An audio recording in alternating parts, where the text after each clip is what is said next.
Hey guys, as you've noticed, I am not in school today. I'm on retreat with some sophomores, but I wanted to leave you guys a little tutorial about zeros of a polynomial since I'm not there. So we're going to start talking about the zeros of a polynomial. So if we take just any basic polynomial, y equals 3x cubed minus 18x squared plus 24x. We worked with this one a little bit last class.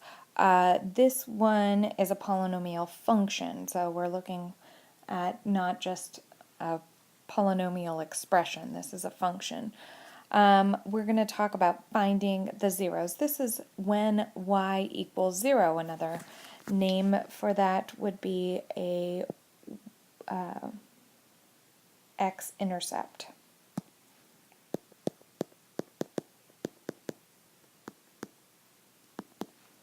X-intercepts and zeros are one and the same. So we're looking to see where this guy equals 0. So as we dealt with quadratics, when we were setting them equal to 0, we had to factor them to see where the x values made that equation 0. So we're going to have to do the same thing. So we're going to start off by factoring this guy out.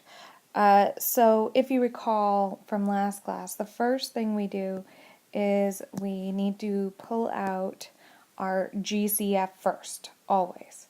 So we're going to pull out 3x. And when we pull out 3x in front, inside we're left with x squared minus 6x plus 8. Once we have this, then we know how to factor this quadratic, and we can go ahead and do so. And since we did this the last time, I'm kind of going to go through it quickly. This becomes x minus 2, x minus 4. So this is what y equals. And we want to know, when does y equal 0? So we set this equal to 0 to figure out the possible answers for x. And as we talked about before, if we have a times b equals 0, then either a equals 0 or b equals 0. That was, from before. Now we've just got a product of three things. So either 3x is going to equal 0, x minus 2 is going to equal 0, or x minus 4 is going to equal 0. That will make this whole thing equivalent to 0. So either 3x equals 0, or x minus 2 equals 0, or x minus 4 equals 0. So either x equals 0, x equals 2, or x equals 4. Those are the zeros of this polynomial. Okay.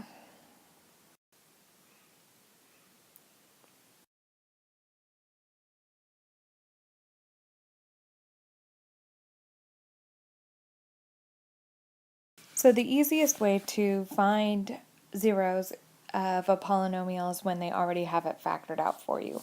So this should be the easiest type of equation to find the zeros for. So go ahead, take a moment, pause the video, and see if you can find the zeros of this polynomial.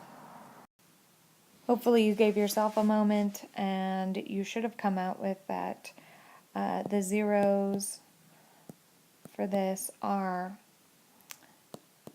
-1, 1, and -3. Those are the values of x's that would make this equation equal 0. Okay, so now we are going to do the reverse of what we were doing before. Instead of being given a polynomial and finding the zeros of it, we're going to be given the zeros and we're going to find a polynomial that satisfies that.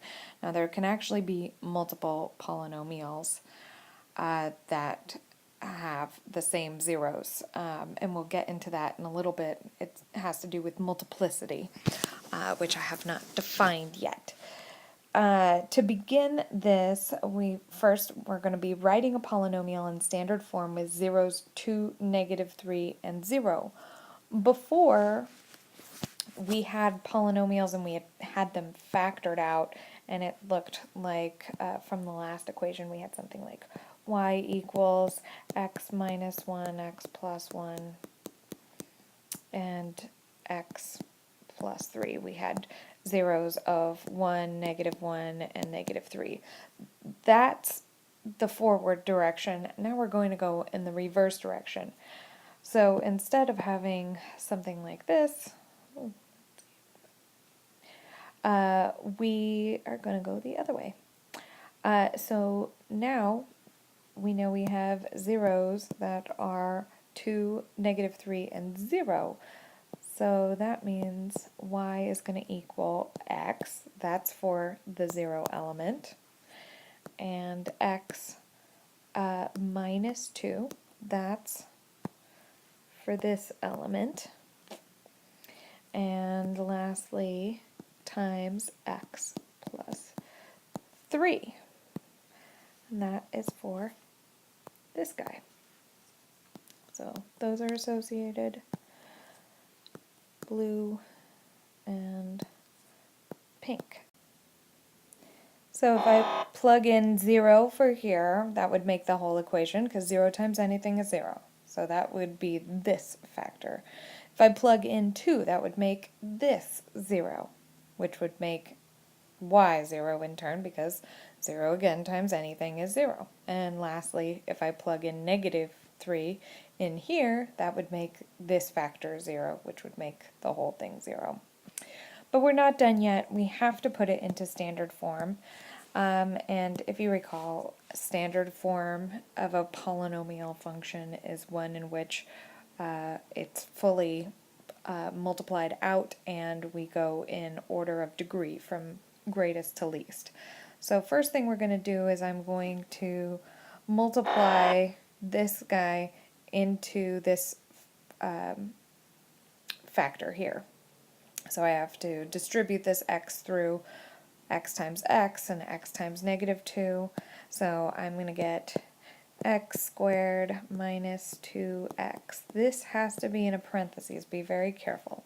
And once we do that, then we can multiply by this next one.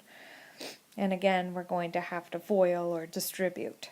So I'm going to have to multiply x squared by x, which is x cubed, x squared times 3 plus 3x squared, minus 2x times x is minus 2x squared, minus 2x times 3 is minus 6x. From here, we're going to combine like terms. Oops. So we get x cubed plus x squared minus 6x.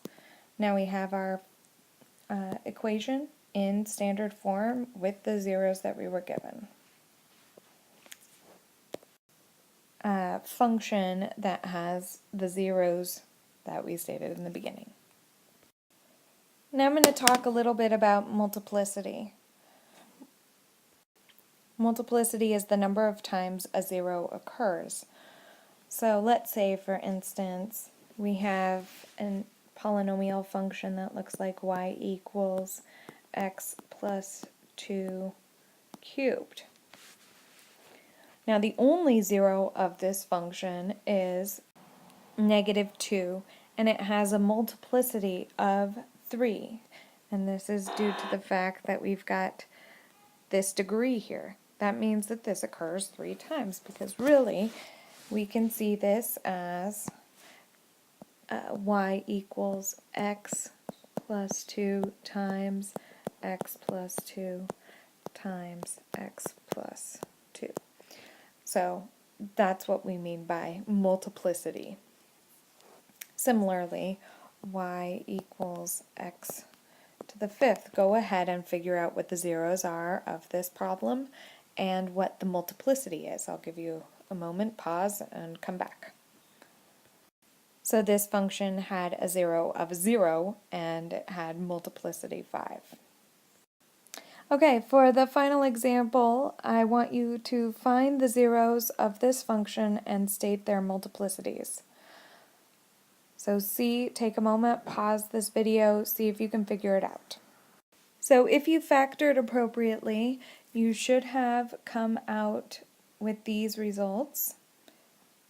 And we're looking at this first one. We took out the GCF, and the GCF here was x cubed. We're left on the inside with x squared minus 6x plus 9. This actually factors out into x minus 3 times x minus 3. Another way we can state that is x minus 3 squared. If you didn't get this, at least at this point, hopefully you understand why it factors to this. And now if you could take a moment and see if you can write down the zeros of this function and their multiplicities. So we have two zeros here. One is 0 from this factor. So if we plugged in 0 for x, we'd get the whole thing to be 0. And this is 0 with multiplicity 3 because this repeats itself 3 times. This factor has a 0 of 3 and it has multiplicity 2. So the degree of your factor tells you the multiplicity, and the factor that gives you 0 are the zeros of the function. So hopefully that's clear, and I hope you behave for the sub today and work together in groups on the handouts that I provided for today. Good luck. We'll see you next class.